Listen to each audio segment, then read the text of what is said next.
What's going on, baby gorgeous? Whitney Rose is feuding with almost the entire cast of the Real Housewives of Salt Lake City as she continues to embark upon her healing journey. And guess what? I finally tried something about her, and I've got something to say about it. Let's dive in.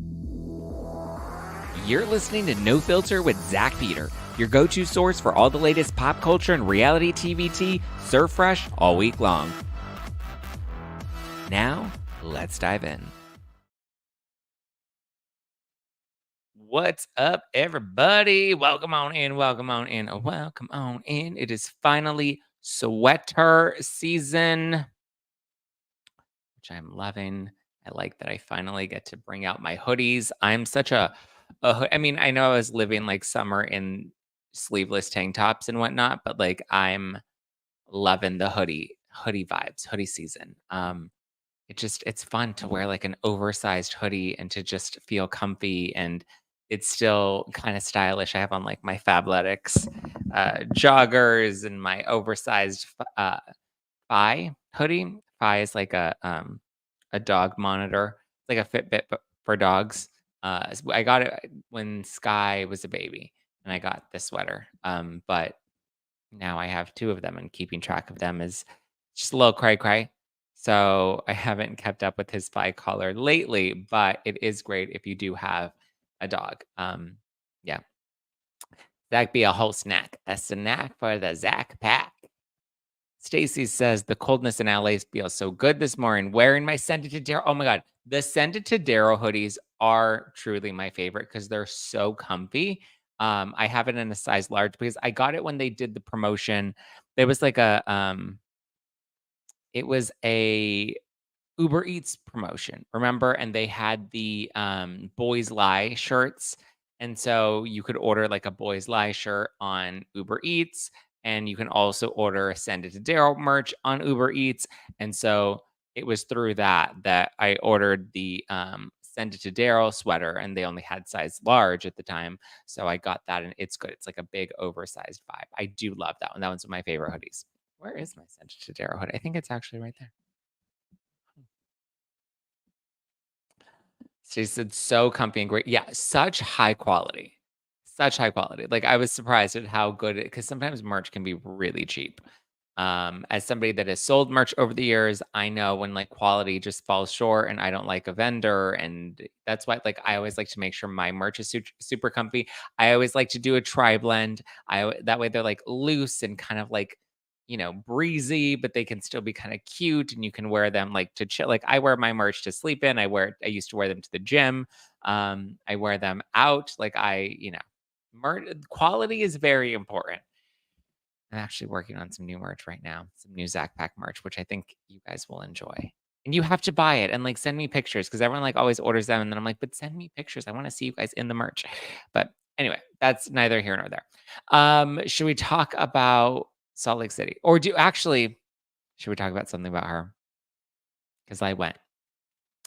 So we were taping the Pop Report yesterday, which we normally don't go in studio to tape on Wednesdays of the Pop Report, but we have Mary. She used to be Mary Fitzgerald. Now she's Mary Bonet, Mary from Selling Sunset.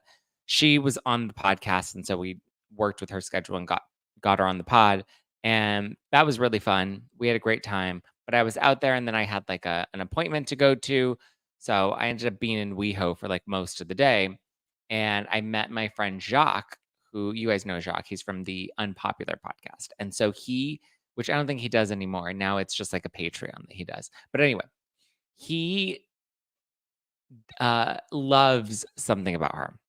Loves something about her. Like truly is always talking about and bragging about something about her. He's been there, I want to say at least 2 other times before. And he's like, I love it. Oh my God, it's so amazing. It tastes delicious, blah, blah, blah, blah. So I've been dying to go. I've been dying to go. Chef Stu and I have been like out making plans to go, and it never works out. So I was like, fuck it. I have to be in West Hollywood for most of the day anyway. Let me just see if Jacques available. And I know he loves something about her. So let me hit him up and we'll go to something about her. And we did. And so I met him there, and I was like, okay. I mean, it's been months at this point that you would think like the line wouldn't be so crazy. But considering it is still like a very small boutique, there is still a line. So we went, we waited in line. I would say we waited maybe 20 minutes. It wasn't like super long, but we still waited a minute in the sun, which was a little annoying. But so yeah, I took notes coming out of it.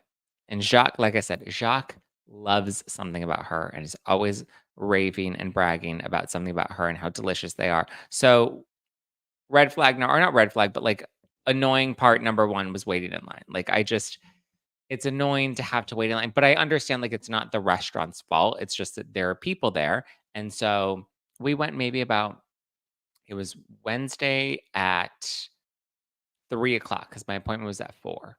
Well, actually, we must have waited at least a half hour in line now that I think about it, because Jacques and I agreed to meet at something about her at 2:45 on a Wednesday.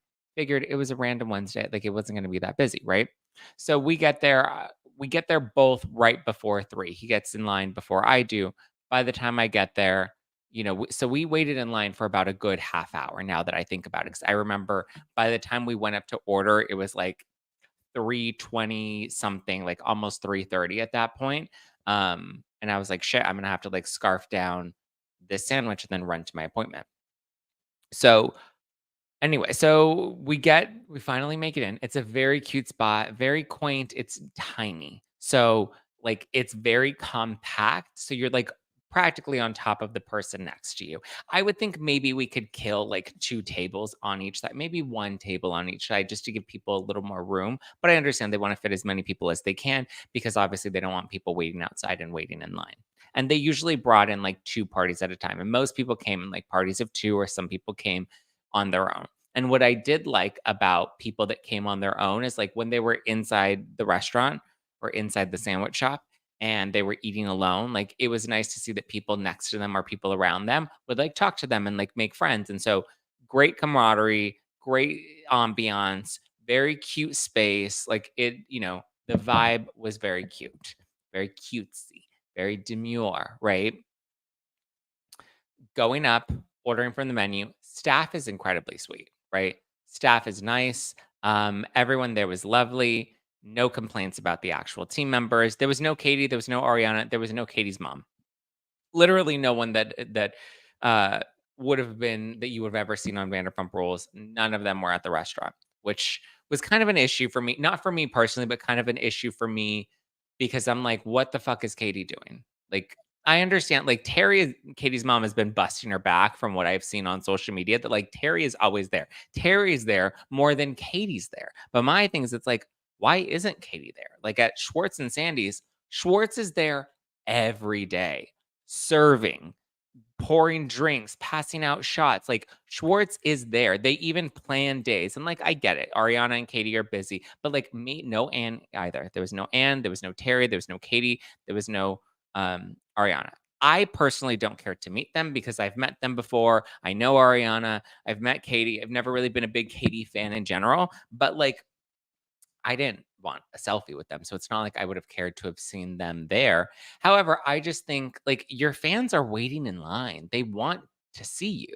You know what I mean? Like, at least pick a day. Like, Tom Sandoval isn't at Schwartz and Sandy's every day, but at least every Tuesday, you know that Tom and Tom are gonna be at Schwartz and Sandy's hosting some sort of event, a Vanderpump watch party, a throwback watch party, a DJ night. Like, they come up with all these different creative ideas to keep the traffic coming in, and they show up. They say face. Even at Jax's bar, he does karaoke Mondays, and the guys all go back and forth. Jax will come to Schwartz and Sandy. Schwartz and Sandy's will go over there. Like they make sure that the experience for fans of Vanderpump Rules, you know, is exceptional, right? Because at the end of the day, I feel like if you're not showing up to see people at your business establishment, like you don't really care that people are coming and lining up and waiting in the sun and ordering your sandwiches. So that was probably my biggest issue. Brittany says recording her podcast once a week is hard work for Katie. But that's my thing, is it's just like, what the fuck is Katie doing? Like literally, like I get it. Ariana's busy. She's doing Love Island. She's doing Emmy's after party. She's doing Roxy, in Chicago, like in New York, the Broadway show. Like, I get it. Ariana, like, is actually busy. I still think they should do like a, some sort of day where they show up, even if it's surprise or they do it in advance, just so that like I think that'll also keep fans coming back of like, are they going to be there today? Are they like now you're almost guaranteed you're not going to see them. You can go to something about her and not see them at all. And I get it from the model of like, well, we're trying to build a business that's not solely just fans and not solely dependent on Vanderpump, whatever. I get that, but a big chunk, if not majority, well, yeah, absolutely majority, but if not like 90% of the people that are going to something about her are going because they're fans of Vanderpump Rules, you know? So that's the part that for me, like, I just think that if anything, Katie should be there at a minimum twice a week. It's open what, from Wednesday to Sunday? Pick a weekday, pick a weekend day, and spend it at something about her. Pop in, check how the store's doing, say hi, take selfies with people, whatever you need to do. I think she's kind of like, well, I'm not going to be, taking sandwich orders. So what should I be there for? You should be there to meet and greet your fans. Schwartz doesn't need to be working behind the bar, but he's still at Schwartz and Sandy's working behind the bar, passing out shots, doing shot skis with people, like engaging with the fans because he knows like the fans are what keep the restaurant open. Most people aren't locals. They're going to say, yeah, they're there for the novelty. Stacey says Katie is sleeping in and lurking on Reddit. I mean, I guess. Um, Wendy says restaurants are a highly volatile investment. They won't make it like this. I mean, you know, Tanya says, listen, it's clear that nobody is going there. Like Katie and Ariana, which I just think is disappointing because like Laura in the live chat said, like, majority of people are not local. So they're going out of their way to go. Even me, I live in Los Angeles. I'm not a WeHo local. I'm not often in West Hollywood. I live in downtown. I only come to Hollywood when I have to tape the pop report or there's some sort of work engagement. Those hours aren't always flexible. The only reason I was able to make it work on a Wednesday, because normally we tape the pop report in studios on Tuesdays, and something about her isn't open on Tuesdays. So we happened to be in studio on Wednesday, and I was like, well, I happen to have an appointment in West Hollywood later on today. Let me just make this work. Some travel thousands. Yeah, some come from out of state. Some come from like San Bernardino, where it's like, again, even me going out of my way to go to West Hollywood, like I didn't go out of my way just for something about her. It just happened to conveniently work out. But it's like, it just to me doesn't feel like they care that much about their fans. I think Ariana does, but Ariana's also busy, so I give her a little more grace than I give Katie. Okay, let's get to the ordering process. Ordering process, like I said, staff was lovely. They were all so sweet. They were all great, very gracious. She's like, have you looked at the menu? Do you know what you want? I was like, I don't know what I want. Can I have a sec to look at the menu? She's like, absolutely. Jacques kind of already knew what he wanted. He didn't want a sandwich because he's like, I'm cutting carbs. I didn't want bread. And so he ordered his sandwich it was like a chicken salad sandwich. And he ordered that. I think it was the Nancy. I don't remember. No, the Nancy was the BLT.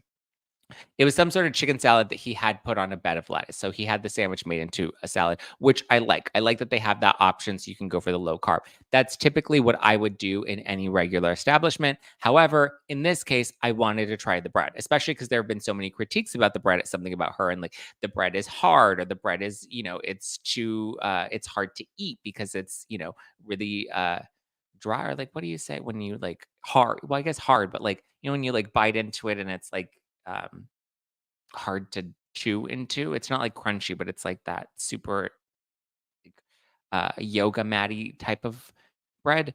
So I was like, you know what? Let me try the bread. So I was looking at the menu. I was looking at the different options.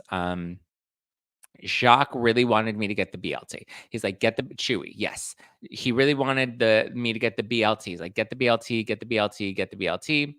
Um, And I was like, "I don't want that." Like, the BLT to me just sounded boring. He's like, "No, it's really good." And I was like, "No, I think I ordered the Diane because I was like, I feel like on social media, people have said, like, the Diane is really good. Um, Let me order the Diane." And the Diane was a chicken not a chicken, it was a tuna salad, sandwich. And I love tuna sandwiches. I grew up on tuna sandwiches. Like, I'm a fan of tuna. I grew up with tuna sandwiches where we would put the bimbo white bread and you put the tuna in the white bread and then by lunchtime it's just all soggy and gross, right?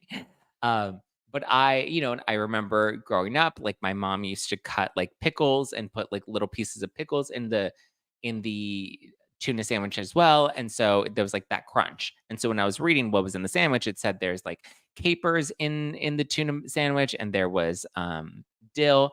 Love capers, love dill, so it's like, "Okay, this actually sounds delicious. I'm gonna order this tuna sandwich."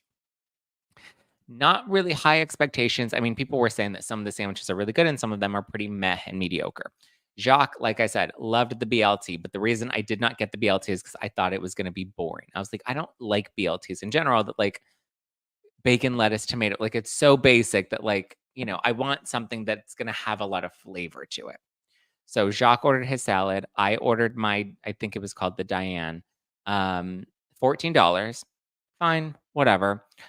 They did have alcohol. They had wine. They had Loverboy spritz. I ended up getting a glass of rosé. I considered getting a Loverboy, but I'm like, they're usually like 4% alcohol. Then like, that's not really worth it unless I'm going to be having a few Loverboys. One Loverboy, not really. Like a 4% is just to me, no, what a waste. Nothing again. That's not against something about her. That's just my preference when it comes to alcohol. I like a strong drink, so I would rather have a 12% rosé, 12% alcohol by volume rosé. So, placed my order. I think total the rosé was $12, the sandwich was $14. I think total I ended up paying like 33 bucks. A little steep, for, like, a basic sandwich shop lunch. However, I did order a glass of wine. Glass of wine is not typically very cheap. Um, so whatever, 12 bucks for a glass of wine, sure. It was a little overpriced for the wine. I feel like we could have charged, like, an 8 or $9 glass because the glass wasn't that big, and it was Avaline wine, which is 20 bucks a bottle. I know I buy it at Whole Foods all the time. It's literally 20 bucks a bottle. When it's on sale, it's like 18 bucks a bottle. It's good wine. It's organic wine. It's the Cameron Diaz brand of wine, which great, love it. But I mean, if the bottle is 20 and you're charging me $12 a glass, I'm like, mm. um, whatever. Love that they have alcohol. That was already a pro. Sandwich sounded like it was going to be delicious. Get the sandwich. Wasn't very long. The line outside, the half hour wait outside, much longer than the, time it took for us to actually get our food. I would say like maybe 5 minutes. It was relatively quick, from when we got in, when we ordered, and we ate and left. And like I said, I was on a time crunch, so I was already like, "Oh, we gotta scarf this down." Sandwich comes out. Presentation's cute, right? It's the regular, something about her. I actually have, photos if you're watching the video of this. Very cute. Look, you can see Jacques' salad. You can see Jacques' salad, you can see my sandwich. I will say for $14, it was a very good portion. And I will tell you, I noticed that like the girls around us, because it was all women that were there. Jacques and I were the only two, aside from like one woman that like brought her husband. Um, Most people weren't finishing their portions. They would eat half and then take half for later. So the portions for the price, I will say, very good portions for the price. Now, my sandwich specifically, I wasn't the biggest fan of it. It was fine. I wouldn't say that it was great. I wouldn't say that it's anything that I would order again.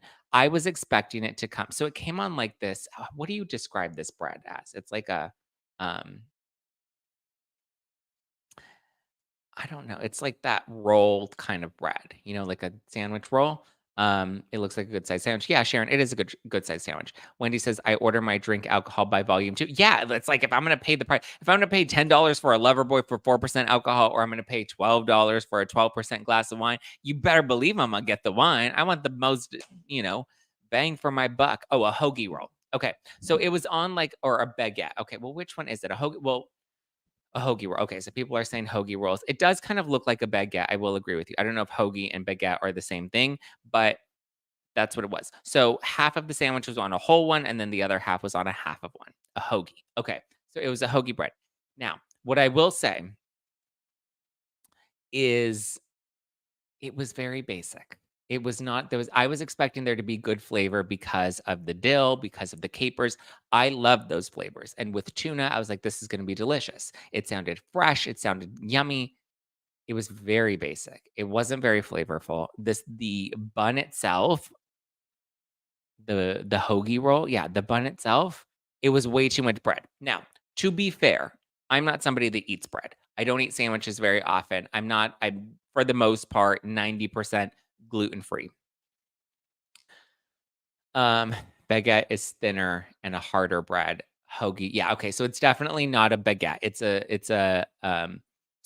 It is a oh, Rummy. How funny, Rummy. I was just thinking about you this morning. I was like, "Oh, I haven't seen Rummy in the live chat. Maybe she hates me now." Um, but anyway, the so it's not a baguette. I would have preferred it on a baguette, something that's flatter and grilled. I think that would have really made the sandwich pop. Like if it was grilled in like a nice butter or it was like a, pressed sort of grilled bread, I think that would have really made the sandwich pop. It would have given it a little more flavor and the crunch with the tuna, I just think is so much better, right? Because, like I said, I grew up eating tuna on the white bread and it always got really soggy. This one didn't get soggy. The bread wasn't chewy. The bread wasn't hard because I know some people have complained about the bread quality. The quality of the bread was great. My only complaint about the bread is one, it was boring. There was no flavor to the bread. And two, it was too much bread. However, I know I'm not a bread person. So some people may have really enjoyed this amount of bread. It would have been a lot. So I didn't eat all of the bread. I ate some of the bread just because I wanted like the full flavor experience. And then the rest of it, I just ate the tuna out of the bread. Um, Flavor wise, I would have given it maybe like a 4 out of 10, 4 out of 10. Um, it was just very basic. I would have liked a little pop more of flavor. I mean, even a little more salt would have made it really good. And the bread, I would have changed the bread and done maybe like a flatbread or a baguette that's like crispy and crunchy. I think anytime there's tuna, and I actually thought that I was going to get one of those crispier style breads because I saw other people's sandwiches and they had that grilled pressed bread that you can tell there was like butter on it and it just looked yummy. And so I was expecting, I was like, of course, that makes the most sense. It's tuna, grilled, crispy, so the bread doesn't get soggy, you know. So yeah, like a panini. Exactly. A panini type grilled sandwich is one what I think would have been delicious and really enhanced the flavors of it. Panini pressed with butter on the bread. Because this bread had no flavor. Like it was just, you know, what is it called? A hoagie. It was just a hoagie roll, which was fine. But like a hoagie roll, I feel like just needs butter in general to give it like a little bit of flavor. Otherwise, there's not a whole lot of flavor to it. But the texture of the bread was really good. I will give it that.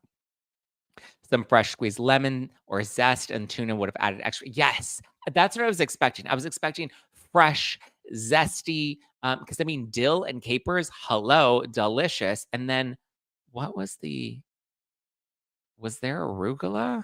Did it come with the I think that looks like arugula. It didn't taste like arugula, but when I zoom into the sandwich and I look at what, like, sort of greens it had in it, it looks like arugula. Now, the presentation is cute. Presentation's cute. They have the something about her, um, parchment paper. They have a pickle. It was fine. Flavor-wise, I would give it a 4 out of 10. Overall, sandwich-wise, I would maybe give it a 5 out of 10. It just wasn't just because like presentation-wise, portion-wise, great portion, very cute presentation, very Instagrammy.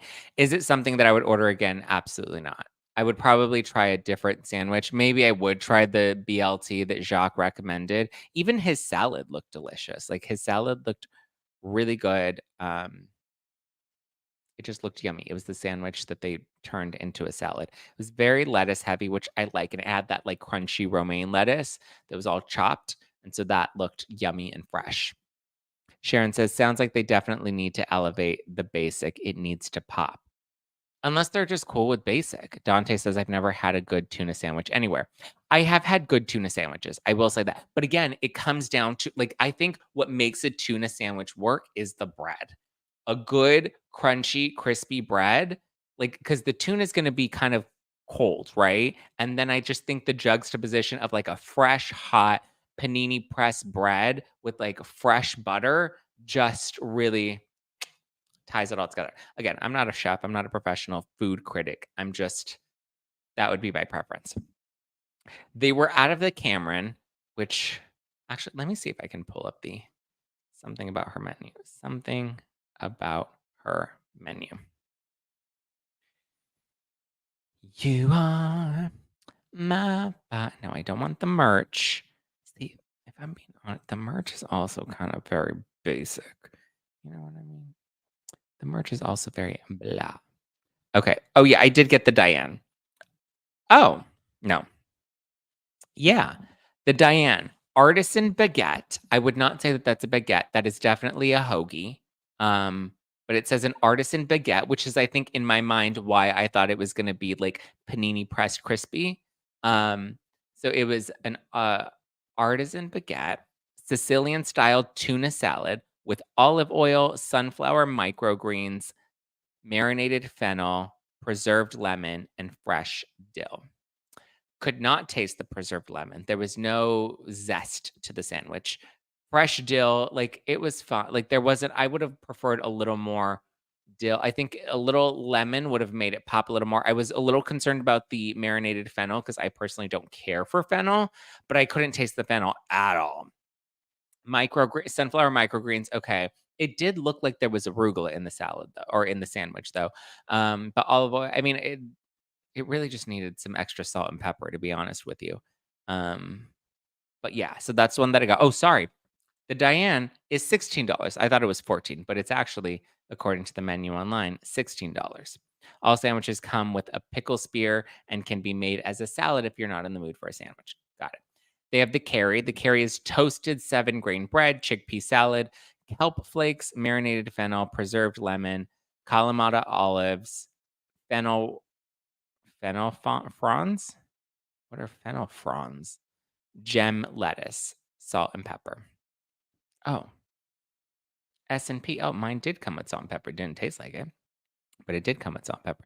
The curry, I'm gonna be honest, sounds boring. It's the vegan sandwich. No, thank you. The Rees, 7-grain bread, chef's chicken salad, small batch balsamic mustard, gem lettuce. That's the one Jacques got in a salad. That sounds delicious, and it did look delicious. Like, balsamic mustard, very flavorful, right? Gem lettuce looked I mean, it looked more like chopped romaine. I don't know what the difference between gem lettuce. What is gem lettuce? That shit was chopped romaine. That was not gem lettuce. What the fuck is gem lettuce? Oh, okay, yeah, that was gem lettuce. It was gem lettuce, yeah. It was just chopped. I didn't realize the well, then what is romaine lettuce? Oh, romaine lettuce and gem lettuce are essentially the same thing. Okay, great. Good to know. We're learning a lot today. They need lemon. Do you think they make money, more money on the merch? I hope not, because that merch is real basic. Bummer, I wanted to go there, but like, you don't want to do the line. Well, here's the thing. Jacques said that there's not always a line. He said the last 2 times that he was there, he did not have to wait in line. So he went on the weekends prior. This was the only time we went during the week. It was a Wednesday at 3 p.m. There was a line. We waited for 30 minutes. You could be a food critic, trust. I don't know about that. I don't typically eat gluten. I don't typically eat dairy. I've introduced dairy a little bit back into my life, but for the most part, I try to eat really clean. Anaconda says, I hate fennel. It's disgusting. I by accident ate Italian salami with fennel and I threw. Yeah, I hate fennel. I don't enjoy fennel. The top of the fennel are the fronds. Oh, interesting. I didn't know that. Gem lettuce is an artisan lettuce that looks like romaine. Yeah, it looked like romaine. Romaine. Toss my salad like its name, romaine. Okay, so the Reese sounds delicious, and it looked delicious when I saw Jacques' salad. Then there's the Drew, artisan baguette. Again, I don't know if I would consider that an artisan baguette. Everyone's saying that it was a hoagie roll, right? Is that what we called it? The hoagie roll? It didn't look like an artisan baguette at all, nor did it taste like what I would imagine an artisan baguette tastes like. But again, I'm not the food critic when it comes to bread because I don't typically eat bread. So there's the Drew artisan baguette, whipped chive infused goat cheese. Ooh, yum! Why did I not see this one? Whipped chive infused goat cheese, mango habanero jam. Oh, I don't like mango habanero. I don't like mango anything. I don't like when we put mango in salsas. Shaved pink lady apple, cucumber, olive oil, rich balsamic glaze, arugula, fresh mint, salt and pepper. You can add prosciutto for $4. Oh, so this is another vegan salad or veggie salad because it's mostly veggies and cheese. And you can add prosciutto for another $4, making it an $18 sandwich. I don't think I would get that one because I don't like sweet stuff. Like the apple and the mango jalapeno jam, not my jam. So I'd probably pass on the Drew. The Reese does sound delicious though. Then we have the Kate rustic ciabatta, burrata, heirloom tomatoes, shallots, homemade balsamic onion marmalade, oregano, fresh basil, salt and pepper. Mm, that one's also it's a ciabatta burrata. That one doesn't sound very exciting either. It's not calling to me. Thank you. Next. So I would not get the Diane again. The Carrie sounds boring. The Reese sounds delicious and looked delicious. The Drew, probably the goat cheese is enticing. The arugula is enticing. Balsamic glaze enticing. Cucumber delicious, but the apples and the mango, if you like a sweeter sandwich, I would say maybe that's for you. Add prosciutto. I would definitely add prosciutto to that because I love me some meat, some protein. Okay, then there was the Cameron. The Cameron is the only sandwich they were sold out of when we got there. I don't know how good the Cameron is, but the Cameron is a rustic ciabatta, pesto garlic aioli, salami, sopressata, mortadella, roasted red peppers, sun-dried tomatoes, pepperoncinis, red onions, smoked provolone, homemade balsamic, onion marmalade, fresh basil, zesty lemon-dressed arugula. That sounds delicious, minus the provolone. I don't mind provolone, but I don't typically eat cheese. I would maybe kill the provolone. No, I would maybe keep the provolone for a little extra protein. The Cameron sounds delicious. I understand why it was sold out now, because it does sound quite yummy. Then they have the Viola, which is on a golden grilled sourdough. Smoked turkey, chipotle mayo, roasted red peppers, homemade balsamic onion marmalade, smoked Gouda, shaved cucumbers, and red onions. That sounds delicious. It's $15 with turkey, $14 without turkey. That sounds good. The Viola, I think I would love to try. So far, the Reese, the Viola, and the Cameron all sound yummy. The Nancy, this is the BLT. Toasted sourdough, bacon, lettuce, tomato, mayo. It just sounds fucking boring. Like, who's gonna be like, yeah, let me go to a sandwich shop and the first thing I want is a BLT. It just sounds boring. But Jacques has endorsed it. It's his favorite sandwich there. It's $15. It's called the Nancy. Then we have the Meg. The Meg is a traditional lavish Greek salad signature. Tzatziki, feta, sun-dried tomatoes, herb mix, and romaine lettuce. That does sound yummy. But again, why don't any of these sandwiches have like, so many of them don't have meat or you have to, like, add meat. That one did sound good, but it didn't have any protein in it, so that's why I think I passed on that one. I was like, "Wait, it's already $14 and there's no meat in it." They also have a PB&J. Love me a PB&J. And they have a grilled cheese. PB&J is $8, grilled cheese is $11. Jesus, for a grilled cheese. And then they have their chips. Sea salt and vinegar, Maui onion, jalapeno heat. I didn't get any of the sweets or the, didn't get the sweets or the chips. Just had the sandwich with the pickle spear on the side. It was fine. It was literally fine. It's just, Storm says he loves a BLT. BLT reminds me of like when when they're like, J-Lo, what's your order at the bodega? And she's like, ham and cheese on a roll. And everyone's like, ham on cheese on a roll. That just sounds basic and boring. It does. I don't remember the last time I had a BLT. It just sounds boring. Maybe if there's some avocado in it, sure. But bacon, lettuce, and tomato, boring. Was it a bag of chips or homemade? No, they were the kettle popped chips. They weren't homemade. I don't even think they make the sandwiches in-house. It was fine. Zach's version of basic bitch. It was very basic. Here's the thing. I wouldn't go back for the food. I wouldn't really the ambiance was cute, but it's like not so like you're in WeHo, so you have so many options. You're literally around the corner from Bottega Louie. So if I wanted to go somewhere for the ambiance, I'm gonna fucking go to Bottega Louie. It's right around the corner. I love me some Bottega Louie, and their food is actually quite delicious, and it's very unique. It's flavorful. You can get alcohol there. They have a full bar there. Like this isn't something that would be my go-to spot if I lived in WeHo, to be honest with you. It was fine. It was very basic, right? It was fine where I didn't have a bad experience. The food didn't taste bad. Jacques did say his salad made him super bloated, which he was mad about because he's like, I'm not going to get bread because I don't want to be bloated. And then he got the salad and then the salad made him bloated. Everyone's saying they really like BLT as well. All right.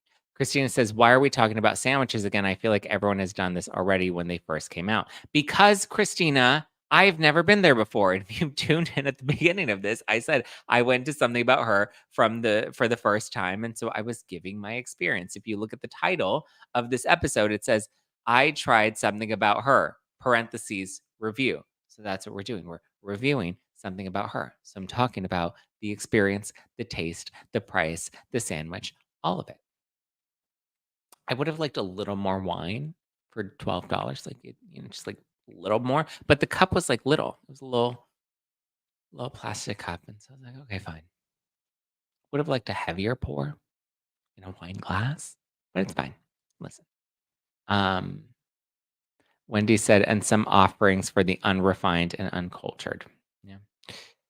Who orders PB&J at a restaurant? Who pays $8 for a PB&J at a restaurant? I mean, if you're a kid, like, I guess so that it's kid friendly, that, like, if you're bringing your kids, they can get a PB&J or they can get a grilled cheese. Listen, I PB&J and grilled cheese are so boring. I know they are. I know that.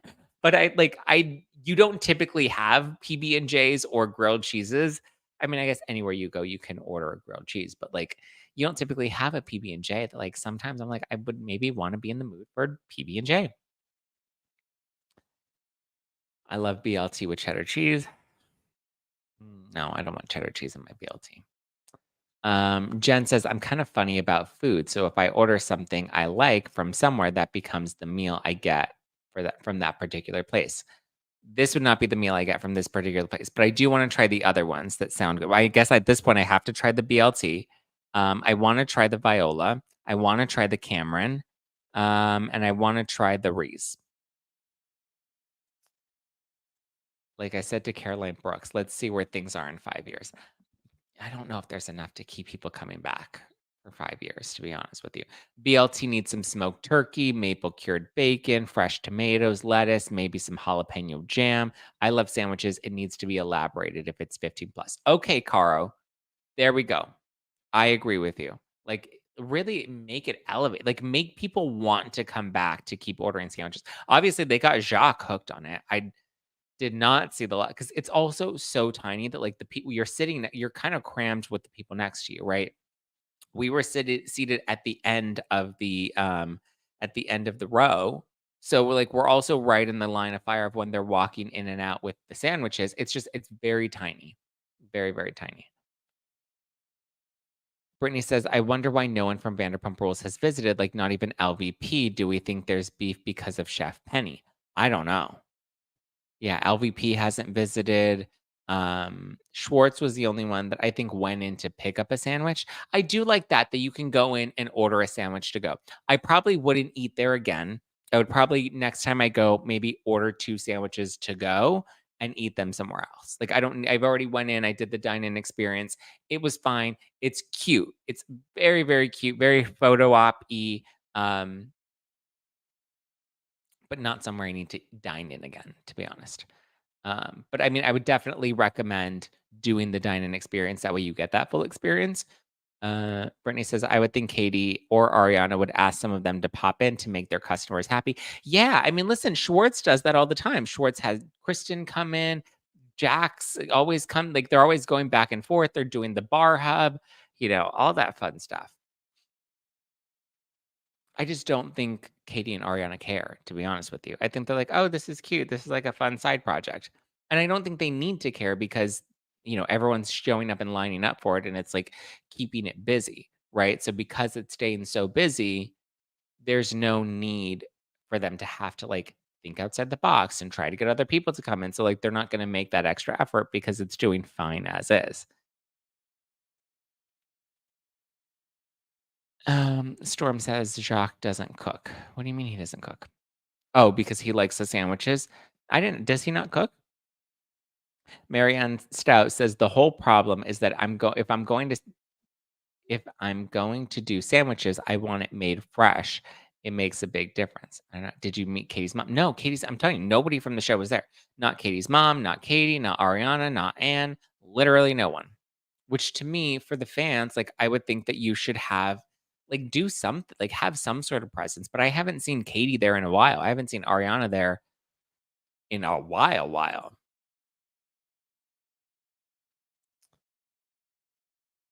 Caro says, I think they started something about her before the whole Tom and Raquel thing, and they'd be there full time, and things shifted because of all their new opportunities. Well, you're saying all of their new opportunities. I think you mean all of Ariana's new opportunities. This is why my critique is primarily of Katie. I understand why Ariana's not there. Ariana is booked and busy, right? She can't physically be in 12 places at once.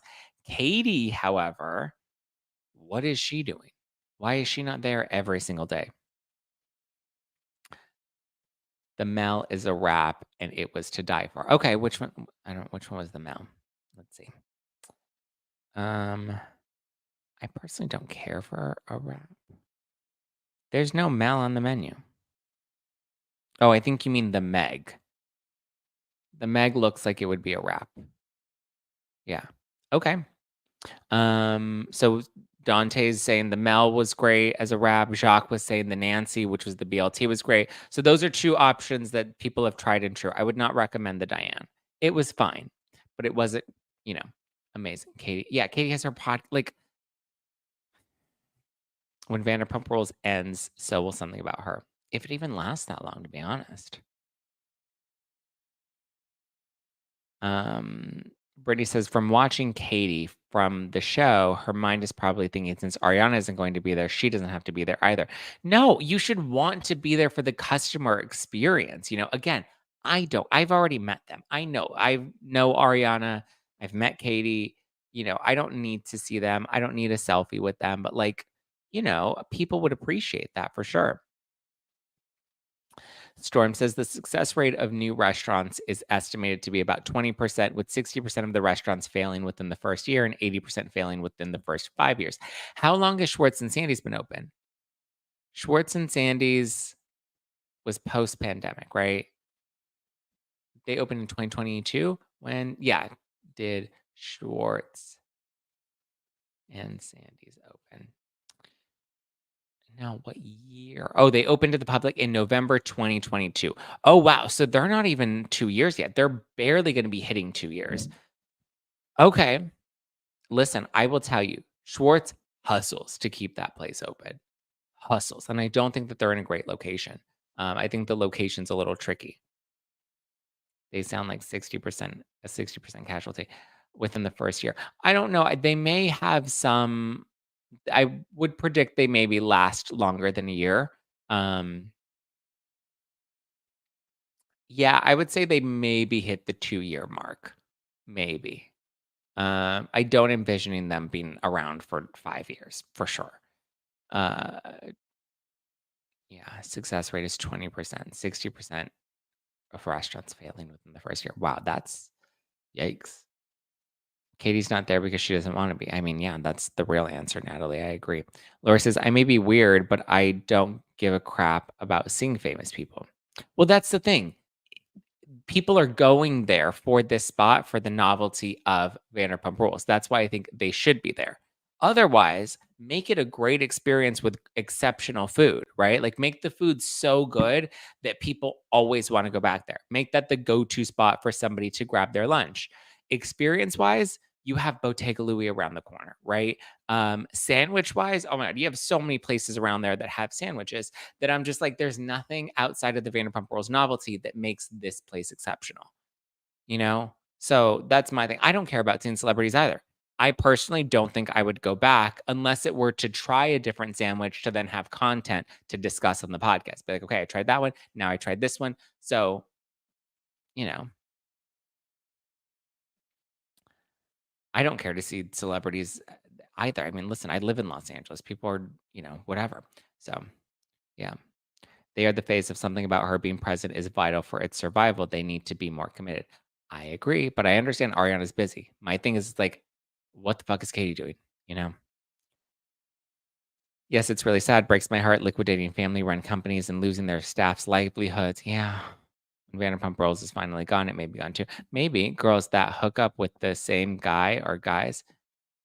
What girls that hook up? Oh, Eskimo sisters are girls that hook up with the same guy or guys. I guess we're not supposed to say Eskimo sisters anymore. I think it's offensive to the Eskimos. What is an Eskimo? Eskimo. Eskimo refers to two closely related indigenous people. Oh, is it okay to use the word Eskimo? Let's see. Although the name Eskimo was commonly used in Alaska to refer to the Inuit or the Yupik people of the world, this usage is now considered unacceptable by many and even most Alaskan natives, largely since it is a colonial name imposed by non Indigenous people.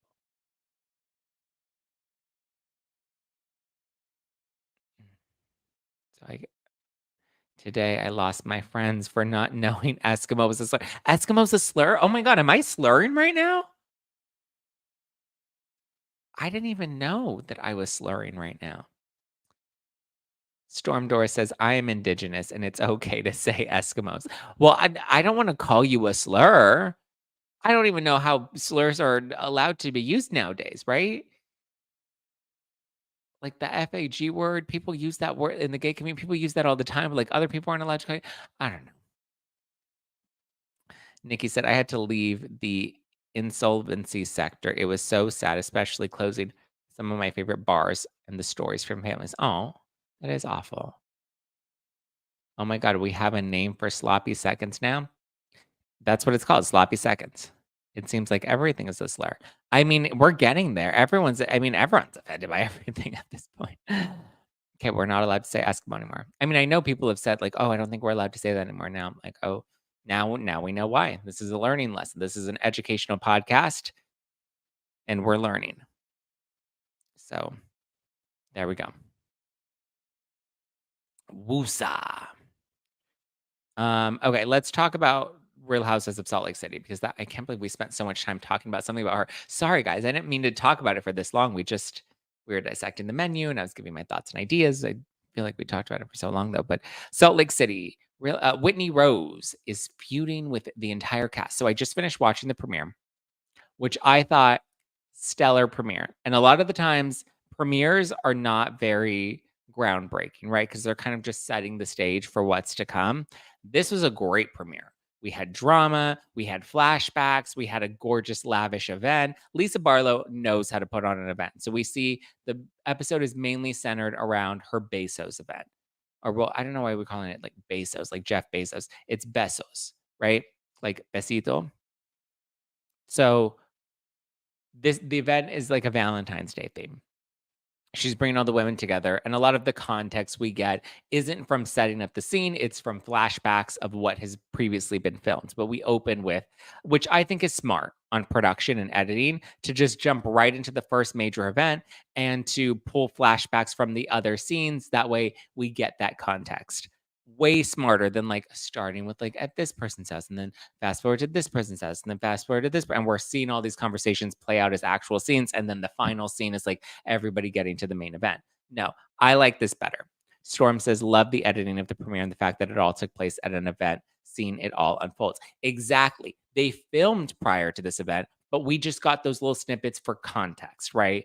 I liked this editing way better because a lot of the times we get all of these scenes at individual scenes at everyone's different houses, and we're catching up. And what have you been doing? And what are you doing? And we have all these little family scenes and whatever. This was way better. We met the new girl Bronwyn, who very feisty. We met the other new girl. I don't remember what her name was. She's not an actual cast member, so I don't really care. But the one who came in and called Bronwyn's outfit a costume, and then she offended Mary by saying she was poor. Mary's like, I'm not poor. I don't put bread in my purse. Mary is great television. Not a great person, but great television. Shed Media did a great job on the premiere. I agree. Shed Media killed it with this one. Um, it was a great premiere. There was drama. There were stakes. Whitney was at the center of it all because he had Meredith and Lisa and Whitney Meredith, Lisa, and Heather all coming at Whitney. Heather looked incredible. She looks like a whole new person with the darker hair, the tan. She lost 25 pounds. Mary likes her now that she's, on the slimmer side. Heather looked great. Her dress, her outfit, like everything. And you can just tell, like, Heather has a different sense of confidence in her now, right? Because I mean, before she had like Jen Shaw, and Jen Shaw was calling her like a Lego, and she was calling her Shrek. And now you can just tell, like, Heather feels like she is the star of the show. Nikki says, I love Angie. She's the cutest. She reminds me of me. No, Angie K is so is so annoying. Um, I mean, okay, so what was the first bit of drama was Whitney versus Meredith, because Whitney's actually shocked that Lisa Barlow invited her to this event. But so the first interaction we get is between Meredith and Whitney because Meredith is upset that Whitney has launched bath bombs, which I will say Whitney wins this one because Whitney talks about how she used to have bath bombs prior, way before Meredith ever made baths her brand. She's like, I like my product line before the jewelry was bath products and skincare. And Meredith is like, what? And she's like, I never had that at my store. And she's like, you never ordered that at your store, but that was definitely part of the collection. Like, I didn't steal bats from you. If anything, you stole bats from me because I already had bath bombs. And I was like, oh, that was a serve. That was a good one. Okay. Whitney, point for Whitney, right? Then we have Angie K come in. And Angie K and her theatrics, it's very Adriana Demora, right? It was funny, right? Like, it's good cheeky drama, but Angie K coming in with her scroll, I was just like, "Oh god, here we go." It's very like, after a while, some of these things Mary talking about bats. Yeah, Mary what did Mary say? She didn't want a UTI. I mean, listen, the idea of bats are kind of gross. Like, you're sitting in your own, like, dirty water. Like, it's not I don't like bats. I take Epsom salt baths, but it's mainly for the recovery, for, like, muscle recovery. But even then, I take like a full shower before then, and then I fill up the bath, and I hate doing all that. I hate filling up the bath. But yeah, um, Whitney helps run a culture MLM. It is so weird, the whole thing. Oh yeah, multi-level marketing brand. Yeah, I saw that. It is weird, like a pyramid scheme, right? Is kind of what people are saying. I shower before I take a bath. Yeah, I feel like yeah. So then the point of the bath is to really just sit in like hot water. I would rather go sit in the jacuzzi, which actually sounds lovely today. Maybe I'll hit up the jacuzzi today, the hot tub, do a little dip. Um, but yeah. Anyway, Meredith wins the Whitney versus Meredith beef. Then we get Angie K. Angie K, I just don't think it was funny and it was like Housewives-y, but I just like find Angie K very annoying in general. But the scroll thing, like it was a moment. She had her moment, good for her. But she does do a lot of these gimmicky things. I don't always love the gimmicky things, but I understand how they work for the show and how people enjoy them. Um, I shower after I bathe. You take a bath and then you shower, but then you're just sitting in your dirty bath water, right? Brittany says, I sit in the shower and let the hot water fall. It's so much more relaxing than a bath. I agree. I think a hot shower is way more relaxing than a bath. The only reason I soak in a bath is again because I put Epsom salt in it and use it for recovery. I agree with Mary saying Angie K had a lot of time to make that scroll. Yeah. Here's the thing. Mary walked in and she's friends with Angie K and she's still gonna shade Angie K. Nikki says, I think Whitney has a lot of rage from her upbringing and she's a bit of a tortured soul. No, I think Whitney is just very attention seeking. I think Whitney needs a lot of attention. So we get through Meredith and Angie because Meredith just disengages and Meredith's like, I'm not going to, which I also think Angie K needs to let the mouse go because everything that she's accusing Meredith of doing and saying were things that Monica said Meredith did and said, which when we watch some of that footage, we see that like Monica was taking things out of context. And I just don't think Monica has the most credibility. So why are we trusting Monica's word? Right. Thank you. Next. Moving on. Um, so I thought the squirrel thing was just a little gimmicky. We get to the dinner table, and this is where Whitney and Lisa Barlow start to go at it. And I like listen, this was probably the most entertaining part of this episode, 'cause aside from like the new girl telling Bronwyn that her outfit was a costume and her like offending Mary with putting bread in her like this poor girl is just trying to relate to these women. And she's talking about how like when she was poor and she would put like rolls of bread in her purse to take home to have food to eat. And Mary's like, why would you do that? Why are you putting rolls in your purse? And she had to do this recently. Like Mary's just so wacky. But the dinner table scene I thought was great. We see Lisa going after Whitney because Lisa heard what Whitney said on a podcast. Now, do I think that Whitney is a liar? No. But do I think Whitney is a shit talker? Yes. And I think Lisa Barlow has issues with Whitney talking shit more than she does with her being a liar. Because I don't think Whitney's necessarily lying on this podcast, right? I think she gave her opinion and perception of Lisa Barlow, and Lisa Barlow did not like that. So That's that, right? They're going at it, and the next thing you know, Heather jumps in. She's like, "Well, you are a liar. You said this about my book, and you said that, and you were chasing me out of a restaurant talking about your vagina." And then Meredith's like, "Yeah, and you lied about this, and you said that about my." What did she say about Meredith? I think it had to do with the reality Von Teese, and then Lisa Barlow's like, "Yeah, and then you said that I was doing favors to get Vita at different things." Like it was funny. Whitney always annoyed me. I liked Whitney at the beginning, right? I did enjoy Whitney at the beginning. Lisa is probably one of my Lisa, Meredith, and Heather. Three of my Heather's grown on me. Those three are my favorites. I think Lisa Barlow is my number one favorite Salt Lake City housewife. I like Meredith. Heather's grown on me a lot. Whitney, I just find so annoying because it comes up again at the table because Whitney's been on this healing journey, right? She's been up and down these hills, left and right on this healing journey, and she still has found no healing. Like, I don't know what she's doing because it's not working, right? And my thing too is it's just like, because then she's like, Lisa, I'm leaving the table because what you're not going to do is use my trauma against me. And I'm like, oh my God, everybody in their fucking trauma these days. Everybody has trauma, But like the thing about trauma, and I was thinking about this when I was in the shower after I watched the show and I was getting ready to tape. I was thinking about this. I'm like, the thing is like trauma, like we're taking things, first of all, Whitney, like let's call it out, right? Whitney doesn't even remember her trauma. She went to some experimental therapy so that she can retrieve memories that may be there that we have no real confirmation of were actually real memories. And I don't want to negate her experience, but like I just think it's very dangerous when we do this. And trust me, I've talked to other podcasters about it. I don't know if they say this on their shows, but I've talked to them about this, and we're all kind of in agreement that like it's very dangerous to not remember something, but then to do some experimental therapy, and then suddenly you now start to remember these things and not to say that people don't have repressed memories. I'm not trying to say that at all. I think people do go through really traumatic experiences that they repress and then, don't fully remember or remember differently. But I think when you like have no recollection of it and then you have some sort of inclination, like maybe I did have this trauma. And then you go into some therapy and then this therapist is like Rachel Leviss, like she loves to rewrite history, right? That doesn't make her history real. She thinks Ariana dehumanized her and she's traumatized from the reunion because of what Ariana did to her. And it's like, what Ariana did to you, bitch. Like, what? Marianne Stout says, but she refuses to talk about what her trauma is.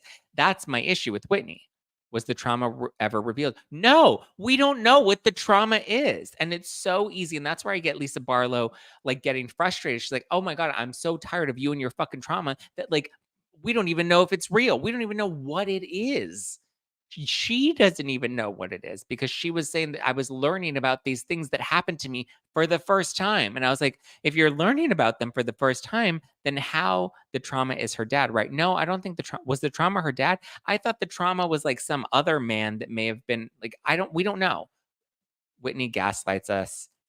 Whitney gaslit us that season into using her trauma for everything. But there were no details about the trauma. Like and this is why it's challenging on the show because it's like her whole storyline on the show is about her trauma, but then she doesn't want to talk about her trauma, which to me takes away from people that actually experience trauma and that like have to like when we talk to Mary Bonet and she writes about it in her book about her past experiences with assault and all of this other stuff, like Mary's like that was really hard for me to have to talk about. And when I did therapy, I had to relive some of those memories and I had to retrain my brain to like not normalize it, but like take the pain out of those memories. So when I'm listening to her talk about this and it's hard for her to talk about, like that's very real, you know? Whereas Whitney, I don't know. I don't want to say she's making it up, but it's just like it doesn't even feel like Justin fully believes her and her trauma. But she always like weaponizes her trauma to be like, I'm traumatized. This is my trauma, my trauma, my trauma, my trauma. And I'm just like, what the other issue too is I feel like let's get real, um, like let's break it down in very clear terms, right? There's physical trauma. You fall off your bike, you break your leg, the bone is broken. That is a very real physical trauma. You broke your leg, the bone is cracked, right? So much so where you see people where their bone like completely cracks out of their like leg. That's real physical trauma. But I feel like what we're doing now is we're taking like paper cuts, or we're taking like, oops, I fell down and scraped my knee. And we're taking instances like that and we're carrying them with the same weight as a broken leg and saying that it's all trauma. Yeah, technically, if you fall and scrape your knee, you're going to have a scrape. That's technically trauma, but you're putting it in the same weight as somebody that like broke their leg, that like there are different levels of trauma and there are different ways of healing. That's a compound fracture. Yes, it's still, yeah, being in the church can be traumatic. I agree with that. Being in the church can be traumatic. And didn't she say she had a moment where she told her husband that she remembers being RAPED'd? No, that's not what happened. She says that she believes that something may have happened. She doesn't know what it was. She doesn't remember what it was, but she thinks that this may have happened. And that's why she was going to treatment to see if this actually did happen. And she was learning about all these things that she thinks that she may have shelved. Caro says victim mentality and trying to garner sympathy and using said trauma as an excuse. Yeah. I mean, I just think that that happens a little too often these days, unfortunately. And that sucks to say because it's like I don't want to negate anybody's actual trauma, but I think too many people like I don't want to like have I been through traumatic shit? Yes. Have I been in situations I wish I weren't in? Are there, you know, could I label certain things as assault or like what like I can go through that gamut, right? And relive that and reprocess that. And I am somebody that doesn't want to sit in that trauma. So yeah. She's saying staying in her trauma hamster wheel and it's getting old. Yes, that's my thing. She doesn't want to heal from her trauma. She wants to continue treating her trauma. When it's just like, oh my God, at some point, like let's say it was trauma to the point where like you had a broken bone. At some point, you have to decide to put the cast on and move forward. She wants to keep the cast on because she doesn't want to believe that she can walk again. But it's like, I don't know. She just is very frustrating. But yeah, I feel like she wants to keep the therapy cast on her leg because she's afraid of the cast, you know, not getting, in my opinion, not getting sympathy from the cast, from wearing the cast. Sorry. Tiffany says, my sister went through a similar healing experience and it tore her family apart. None of her memories were definitely not real. None of her new memories were definitely not real. Yeah, see, that's the thing too. I mean, we even look at like very similar instances. I was talking to I was rewatching my interview with Jenny McCarthy, and we were talking about Playboy and how a lot of the playmates or a lot of Hef's girlfriends remembered their experiences very differently in the Playboy mansion. And obviously, Jenny used to be a playmate. She was never one of the girlfriends, but she did like the pictorials and whatnot.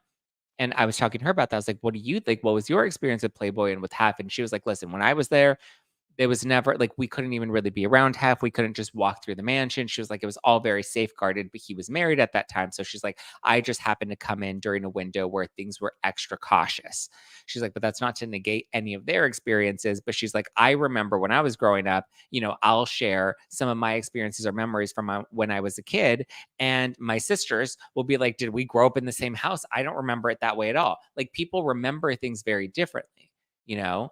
And when you actually look at like memories and dreams, like all of those things, like, I don't know if you can ever fully remember something exactly how it was. Very similar disaster daters, right? When me and Jeff were talking about the incident that we had in studio and we had to scrap one of the episodes and we like, we're in our little fight about it.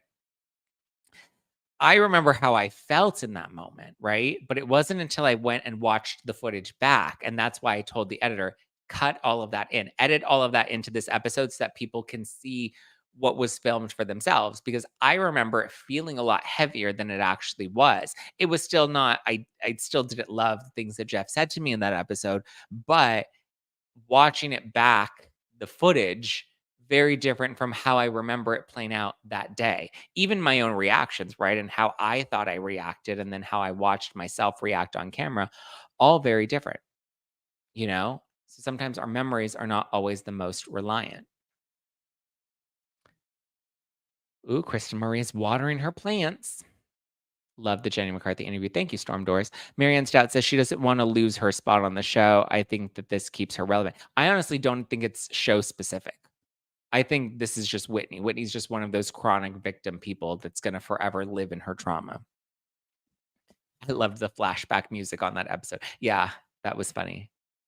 I have 4 siblings, and each of us has taken a completely different perspective away from our childhood. Yeah, you remember it differently. Nikki says, "I always have to say to people that that you can use your trauma to be a victim or a survivor. I would rather share my survivor skills than a pity party." I agree, Nikki. I'm with you. I'm in that same way where I'm like, I'm not a victim of anything that has happened to me. I have overcome all of it, and if anything, it's only made me stronger. Did I love going through some of those experiences? No. Do I wish I didn't have to go through some of those experiences? Of course. However, I went through it. I overcame it. We're moving forward, you know? Allie says, a lot of trauma is held in the body, not in the brain. It took me 20 years to remember bits and pieces of my childhood experience. And, uh, and it took another 5 years to be willing to talk about it. And listen, that's my point is I think that there are people that actually have these experiences. And then there are people like Whitney that I just don't believe, you know, I think she likes the attention more than she wants to. Like, you don't want to face that reality. You know that there are parts of it that, like, I don't know, it's complicated. I just don't I think Whitney does a disservice to people like you, Allie, that really have experienced this trauma and are wanting to work through it and actively trying to work through it. Whereas I think Whitney is really just doing this for attention. And that's the part that I feel like is the most unfortunate. But thank you for sharing. Whitney is childlike. Look at me, look at me. Yeah. Stormdoor says, I'm a survivor. I'm not going to give up. I'm not going to stop up. I'm going to work harder. Sharon says, I agree. I think so many people use experiences as excuses. Yeah. And then listen, I think Allie is being brave enough to share her experience in this live chat. And it sounds like she's doing the work to try and work on that healing. And, I respect everyone's healing journey. But I think someone like Whitney, and I think there are a lot of people like that, and they're primarily the ones that go on TikTok or that go and they're telling their, stories on the internet because it's more about like there are some people that want to share with the sake of helping other people, and then there are some people that want to share with the sake of garnering sympathy from other people. I think Whitney is stuck on that hamster wheel. But that's where we leave off at this episode. Whitney storms out because she thinks Lisa's weaponizing her trauma against her, and Whitney and even Lisa's like, "Oh my god, enough of your trauma. Like, how long do you need to be in this healing journey? This healing journey?" So, oy, oy, oy, oy, oy, oy.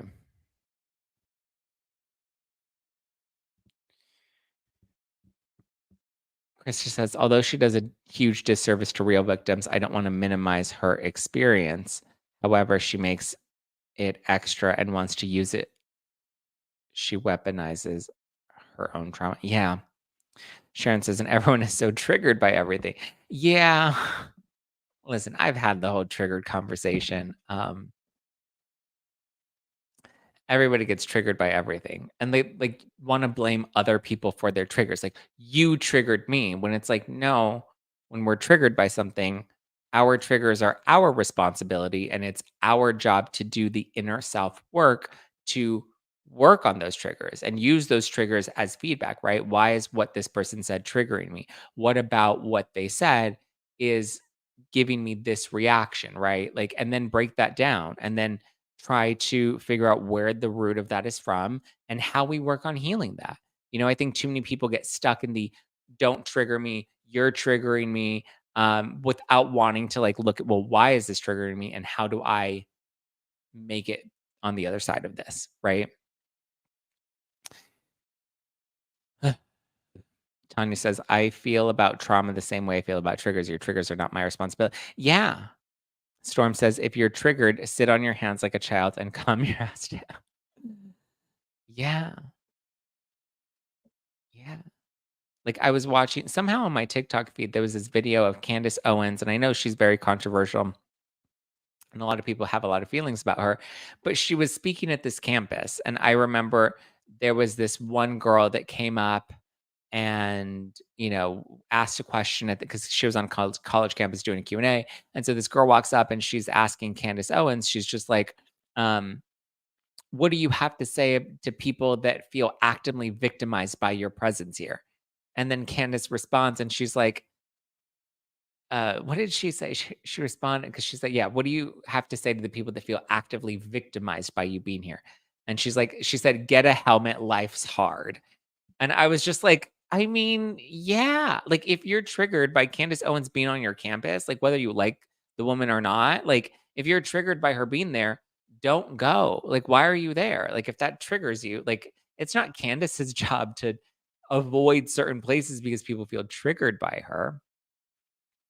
And I know a lot of people don't like her, a lot of people do like her, like, whatever, she's very polarizing, she's very controversial, but I just thought that was funny, she's, like, pregnant on stage, and she's like, "I'm too pregnant to worry about your triggers, like, I have a baby on the way, like, I need to worry about my baby, I can't be your mommy." And I was just like, I mean, yeah, like, listen, I don't know why people go out of their way to find people that they dislike on the internet. I see it happen all the time. People do it in my live chat all the time where they like go out of their way to comment to my content and then they like want to talk shit about the content. I'm like, there's nobody forcing you to be here, my love. Like, you're welcome to come and stay or you're welcome to leave. Like, you also don't even need to make an announcement about you leaving. Like, if you don't like it, you know, you're more than welcome to pick up and head on out, you know? Get a helmet, life's hard. I love that. Yeah, that's what she said, and I was like, "It's true." I think so many times when we, like, feed into those, like, "I'm triggered, I'm victim," like, even those words, right? What do you say to people that feel actively victimized by your presence here? Victimized? Like, victimized by definition is you turning yourself into a victim. Like, what about somebody else's presence victimizes you, you know? Mary Ann Mary Ann Stout says, "Christopher, listen, y'all were fighting the other day, and I think it was the members only. I am getting between anybody's beef in the live. Don't be beefing in the live chat with each other. We're all friends here." Christopher did get very upset with you, Mary Ann. And he was throwing jabs back, at you. Victimize, "Oh my god, you're the master of your own destiny. You have to be careful about your own triggers and your own health." But I also think, like, when you constantly see yourself as a victim, all you're gonna do is continue to perpetuate that, right? Your whole mindset will continue to be focused on, "I'm a victim, I'm a victim, I'm a victim, I'm a victim, I'm a victim." Whereas if you switch that, like, I know, like, sometimes when I've talked about, like, the political division and stuff, so many people are like, "How can you talk about, like, bringing together unity versus division in our country when like don't you understand half of the people in this world's like want you to be oppressed?" And I'm like, why is everybody continuing to tell me about how I'm oppressed? Are there challenges in life? Sure, but like stop telling me that I'm oppressed. I would rather focus on empowering myself rather than staying stuck in my own oppression. And also, who the fuck are you to tell me I'm oppressed? I will decide if I'm oppressed or if I will overcome a mountain in front of me. That's my choice. That is my life. That is my decision. I don't need some woke white lady on the internet because that's usually who they are coming and telling me about my oppression. I'm like, lady, I don't need you to save me. Take your white savior complex and shove it up your ass. I'm good. I'm fine. I am a Hispanic gay man that is very empowered, that is very confident, and that has built a beautiful life for myself, considering all the obstacles and all the odds that have been stacked against me. And I will continue to defy those odds, and I will continue to, fight for a better life for myself and for my family because that is my choice. And I'm in a country that gives us the opportunity to do that.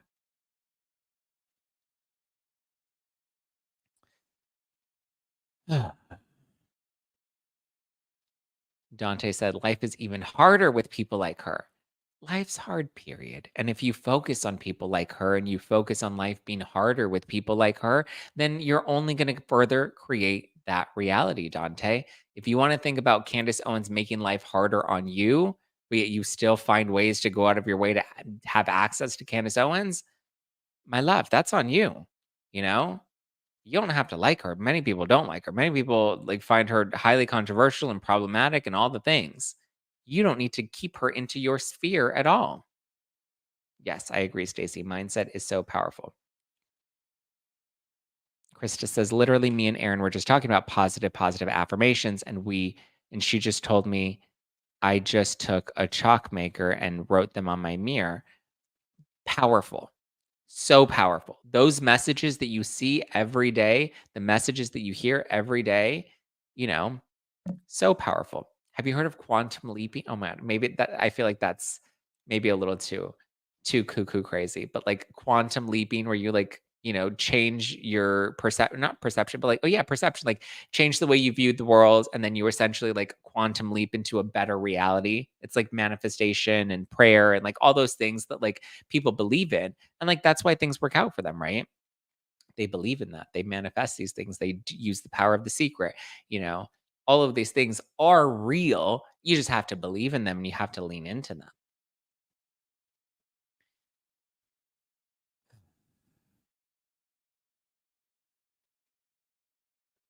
So yeah, and you will do, and you will, but do so demurely. I try to, not always so demurely. Sometimes I'm very not demure at all.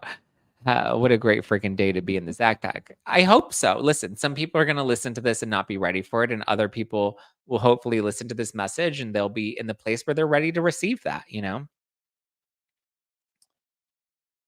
Okay, good. Wasn't a Quantum Leap a show? Was it? I feel like it may have been like some sort of competition show. So, yeah, there you go. That's all I have for you. Um, and that's who you raise and that's how you raise your strong kids, teaching them to believe in themselves. Yes. And some will be oh, yeah, I'm pretty sure a lot of people will be triggered in today's episode. Trust me, people still they'll listen to episodes and then they'll come into my DMs and be, "You said this, and I just wanna tell you why you're wrong." And I'm like, "I don't care." Like, thank you. I don't care. Like, if you wanna send me nice messages, thank you. I don't need you to send me all the reasons you believe that I'm wrong. If you believe that I'm wrong, you know? Dante says, "I believe in Ozempic." Well, Ozempic is like a product, so I'm not sure what about Ozempic. Laura says, I have Bible verses on my mirror to remind myself. There you go. Krista said, this is a good life. Okay, stopped watering the plants to add my Krista Maria opinions. And by the way, love y'all. Yes, we love you too. Love, love. Haters gonna hate, but I just love, love, love. Marianne says, that's my opinion. Okay. Well, on that note, thank you for listen. You came into No Filter with Zack Pack. There's a sign behind me that says No Filter. So guess what you're gonna get? A big old slap in the face that's probably going to trigger you. And if it does trigger you, then that's probably where you need to do some inner reflection. Be like, why does this trigger me? What about this is bothering me? What is this bringing up for me? Where is this rooted in? And how do I work through this? Right? Let me not sit in my triggers, but let me work through my triggers and overcome them. Exposure therapy. I love exposure therapy. I throw myself into it all the time. All right. Thank you guys for tuning in. I love you. I appreciate you. Have a wonderful rest of your day. Have a wonderful weekend. That's it. This is the last episode. Well, actually, there is an episode of the Pop Report that comes out tomorrow on Friday. So if you miss No Filter, you can listen to the Pop Report on Friday. We have a new episode that came out yesterday on Wednesday. So be sure to tune into the Pop Report. Subscribe on YouTube. Comment, like, do all the fun engagement things. Give me a follow at Just Plain Zach. From tuna sandwiches to trauma. What an episode, right? From tuna fish to trauma. Luciana says, what I do not understand is people say that they are triggered, but never state how it affects them. Therefore, how can they figure out how to move on? I agree. Those are the questions we got to ask ourselves. Give me a follow at Just Plain Zach. Follow the podcast at No Filter with Zach. Follow the Pop Report at the Pop Report on TikTok and Instagram. Be sure to subscribe. You can also catch Disaster Daters. First 2 seasons are out now. So go, comment, review. Love, love, love. Love, love, love. All right, guys. Ciao for now. Bye. Bye, bye, bye, bye,